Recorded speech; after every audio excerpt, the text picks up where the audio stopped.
What's up, guys? Ajmarkle here with Holly Clark SFM, and welcome back to another episode of If Disney Anime Classics Were Released Today.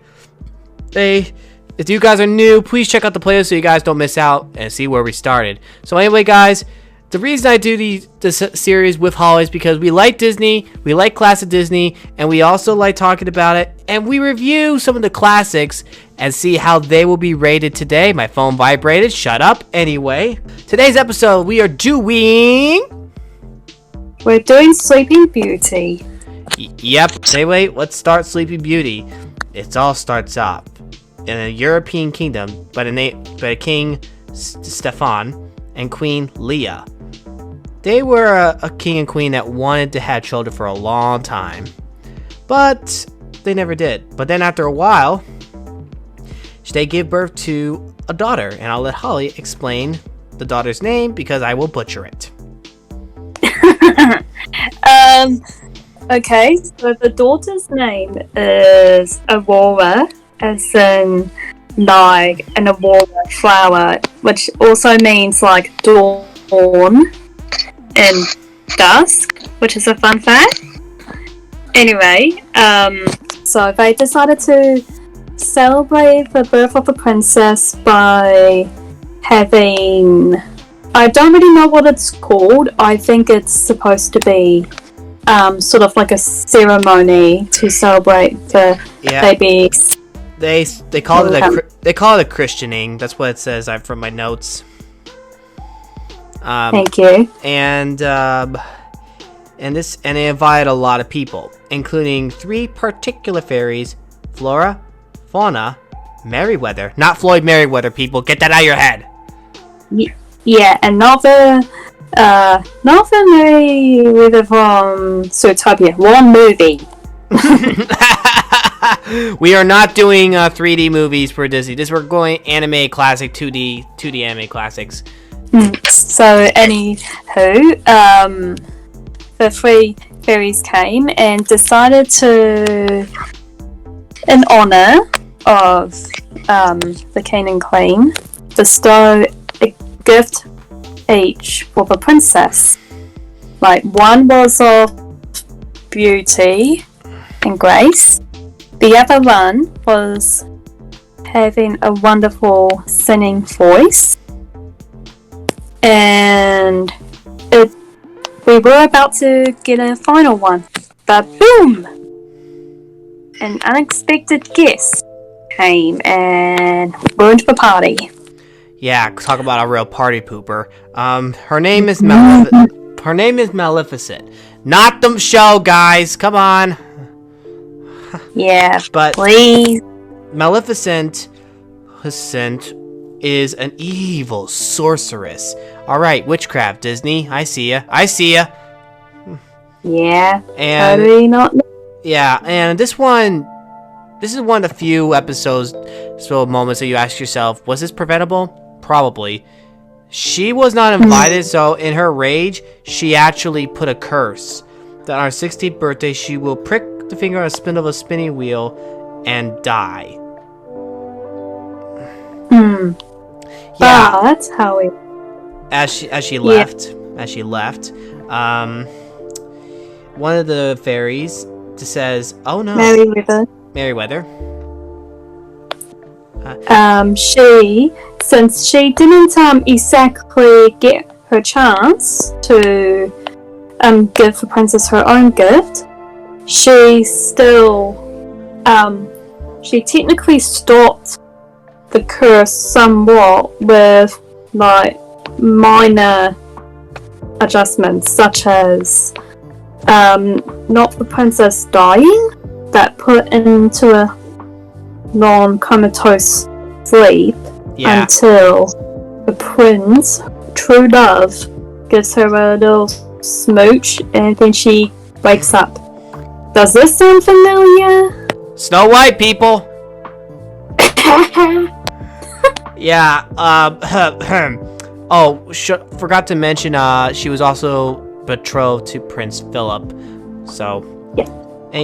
Anyway, and around this time, the king Stefan took immediate action. All the spinning wheels are burned. And even though it was urge, King Stefan and Queen Leah reluctantly gave Aurora to a cottage in a forest to live with the fairies, which really interesting. And 16 years later, Aurora, named Briar Rose, is that how I say it? Yeah, Briar Rose was her like technically fake name in a sort of way, a little bit. Yeah. They prepare a surprise party, and of course, Aurora befriends the animals of the forest, sings them a song. Okay, Disney. I see what you did. I see what you did there. I mean, it's not like it totally hasn't been done before. Sure. Look at the last episode, you know. And here's and of course though she sings. Disney obviously sing along. Once Upon a Dream.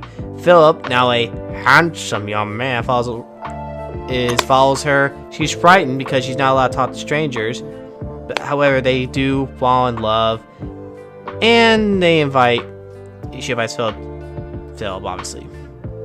Yeah, that kind of seems to be sort of the roots taken as in like, newsflash, you don't fall in love straight right off the bat, and you definitely don't really straight away invite someone to their house straight away, even though you've met them in a dream.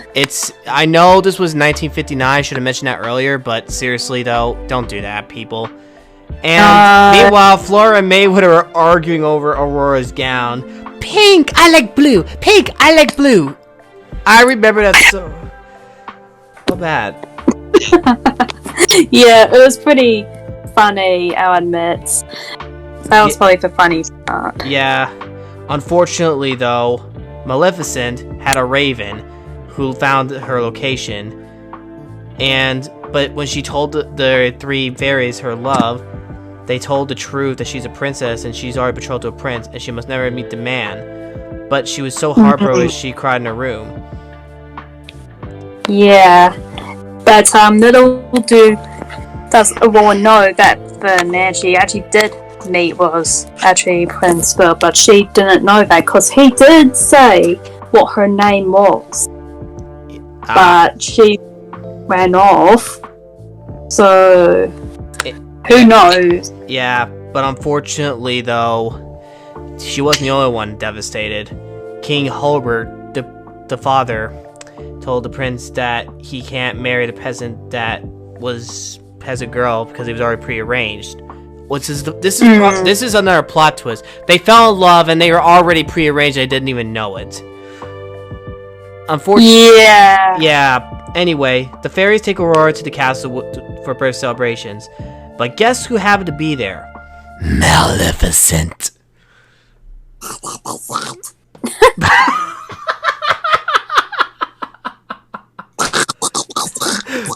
I don't know if we're talking about Maleficent or we're zombies from The Walking Dead. Anyway, another story.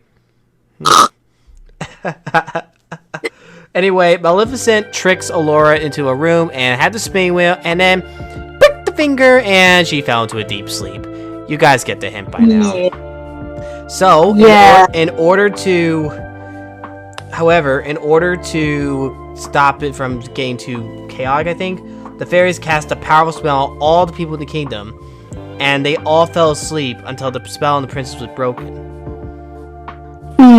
And Prince Philip was ambushed by Maleficent in the old cottage by her pig bird minions. Something like that? Yeah, but here's the other thing. They found out that the fairies end up finding out that the prince that Aurora met was the one that she fell in love with, and they try to find the prince, and oh my gosh. Yeah, it was pretty dramatic in a way. So. Yeah, this is definitely a bit of a darker twist compared to the other films that we've done so far, but it's definitely not, like, unpredictable. But anyway, fairies rescue Philip, shocker. They armed him with the magical sword of truth and the shield of virtue. Maleficent tried to surround the castle with thorns, but Philip was a determined guy. Ladies, meet a man that's determined, not your Prince Charming. Yeah. And also, I'll just point out that I actually feel like Prince Philip is one of those rare princes who does actually have a bit of personality. I know, but that's just me. Well, she's not wrong. And what ended up happening after Philip was determined, Maleficent changed into a gigantic dragon. Woo! And during the fight, it seemed hopeless with the fire blazing from Maleficent. But then there was a weak spot, and Philip took the sword and just threw it. And she stabbed her right in the heart, and she falls dead. Yeah, and I guess she's cold-blooded. Yeah, like her body. Oh, sorry. Not sorry. Anyway, you guys know what happens. Philip walks in. True love's kiss. Spell is broken. They get married. And they all live happily ever after. The end. We get the hint, Disney. So, how should I say this? But the whole purpose. What would the rating be today? Well, let's go back, shall we? Witchcraft. Yeah.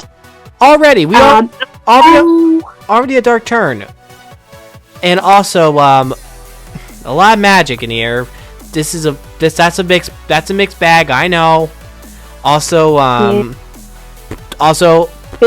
she poked herself with the little spinning wheel, which is poison that knocked to put her deep sleep.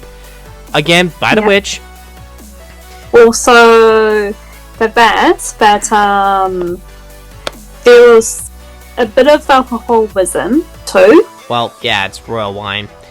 And also, one more thing to point out. This is actually the first time that this happened, but this is actually the first time the prince, not princess, was kidnapped that we talked about on this series. Which is pretty rare nowadays, which is pretty good back then, because it actually gave a new perspective of a prince being a damsel, or shall I say, man in distress. Well, in all honesty, I think it kind of shows that that Prince isn't invincible. The Prince is still human, just like everyone else.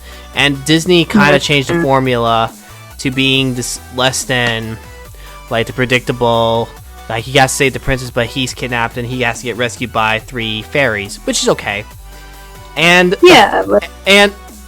anyway, witchcraft, kidnapping, and the fight scene, the epic fight scene, and stab in the heart. No blood, but there's blood. Oh, there is a little blood. You're right. My bad. Okay, so unfortunately, this won't be rated R. However, I don't think I want to show a 9-year-old about witchcraft. This is a little bit, that's teenage stuff. I think you guys know what I'm going to say. PG-13. Sorry, not sorry. To be honest, Disney back then was way different than it is today. Some might say some of their old styles should be back. Some might say the new styles should be mixed up with it. Who knows? But in all fairness, though, Disney's The Sleeping Beauty was very dark. And honestly, I think while it's a good movie, it's not for kids. Anyway, what do you guys think? Yeah. Do you guys think it's for kids? Do you guys want to watch it sometime? Maybe you might have it on Disney Plus, but please be careful. Anyway, you got me, ajmarkle or Aaron, and Holly, aka Holly Clark SFM. We're gonna say bye for now. God bless you, Rock. Don't forget it. Be creative and. You really messed up your own outro, honey. Okay. Cut. Be unique and be creative. Have a good day, everyone.